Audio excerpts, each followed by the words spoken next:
મિત્રો, નાની નાની વાતોમાં ગૂંચવાયેલા રહીએ આપણે પોતાના જીવનને જ ગૂંચવી નાખ્યું છે. મહેનત એટલી કરીએ છીએ પરંતુ ખુશી ઘટી જાય છે, કેમ કે આપણે નાની નાની બાબતોમાં પોતાની શક્તિને વેડફી નાખીએ છીએ. કોઈ પણ જૂના હિસાબ કિતાબને માફ કરીને પછી ગમે તેટલી મોટી ભૂલ કેમ ના હોય, તેના પાછળ પોતાની ઉર્જા વેડફવાથી નથી. ભૂલ નાની હોય કે મોટી, દુઆ અને માફી તો એક સંકલ્પ હોય છે. આજે તમારા એ હિસાબ કિતાબ સમાપ્ત કરી નાખો.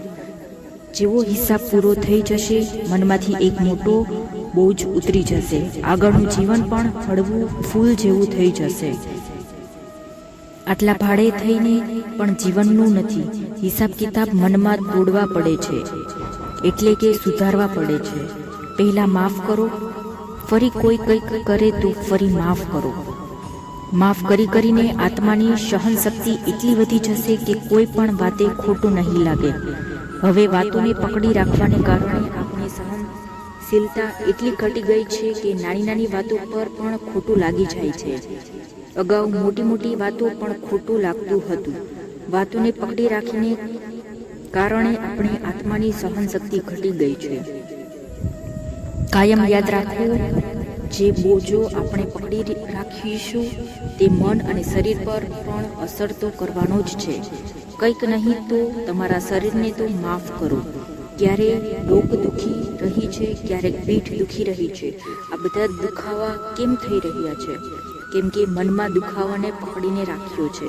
જો મનમાંથી દુખાવો દૂર કરી દેશું તો શરીરમાંથી પણ દુઃખ દૂર થઈ જશે. પરંતુ જો મનમાં પકડીને બેસી રહીશો તો શરીરમાં કંઈક ને કંઈક થતું જ રહેશે. શરીરમાં ગાંઠ કેમ બને છે? કેમ કે ગાંઠ મનમાં પકડીને રાખી છે. તેમની ભૂલ એટલી મોટી નથી હોતી જેટલી સજા આપણે ખુદને આપીએ છીએ. ગાંઠ પકડી રાખીને પછી કહીએ છીએ કે મન, આ બીમારી કેમ થાય છે?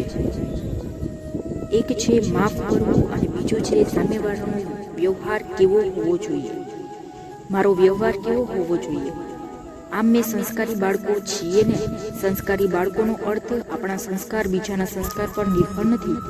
જો કોઈ આપણી સાથે સારી રીતે વાત ના કરે તો શું આપણે તેની સાથે સારી રીતે વાત કરી શકીએ નહીં કે કરી શકતા નથી?